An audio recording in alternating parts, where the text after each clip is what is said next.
Ka'bani oldida mana shunaqa ota-onasini xizmatida turib, ularning duosini olayotganlar internetga qo'ymanglar azizlar. Bu narsa Alloh uchun bo'ladigan narsa. Bu riyo qilinadigan narsa emas. Onangizni o'tkazib qo'yib, bittasiga videoda ogizdirib qo'yib, ona mendan rozimisiz deb so'rab bo'lmaydi azizlar.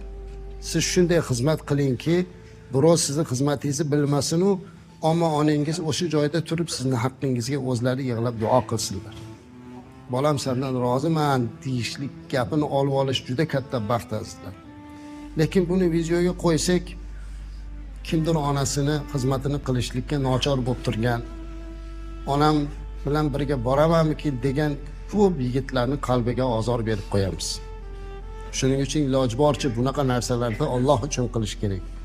Otangiz bilan kelgan bo'lsangiz ham, onangiz bilan kelgan bo'lsangiz ham ularni Ka'ba atrofida yurgizib, har xil holatlarni qo'yib internetga qo'ymanglar azizlar.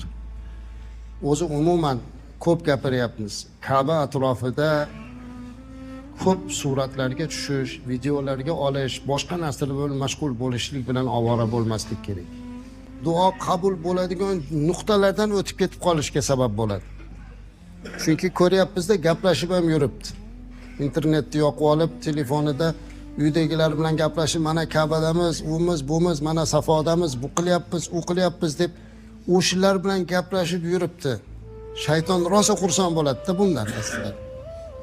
Lekin o'sha davrda siz uydagilaringiz bilan kim bilandir gaplashishni o'rniga ularning haqqiga duo qilsangiz edi, duo qabul bo'ladigan joyda turib.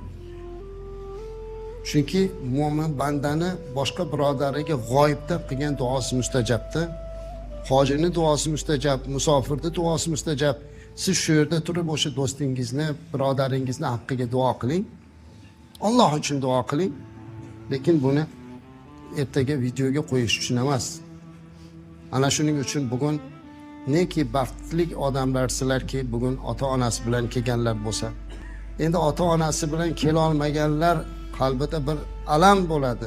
Men ham olib kela olmaganman deb. Lekin buni to'ldirishni birdan bir yo'li ular uchun o'sha Ka'bani oldida turib ota-onani haqqiga duo qilish, xatm Qur'onlar yetkazish, salovat va salomlar aytib, haqlarida istig'forlar aytib duo qilishlik. Mana bu narsa ular uchun bo'ladi. Va shuni barobarida azizlar, biz hali haj kuni boshlanmasdan turib tabiatan o'shinga tayyor turaylik azizlar.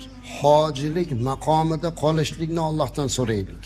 Ka'bani oldida mana shunaqa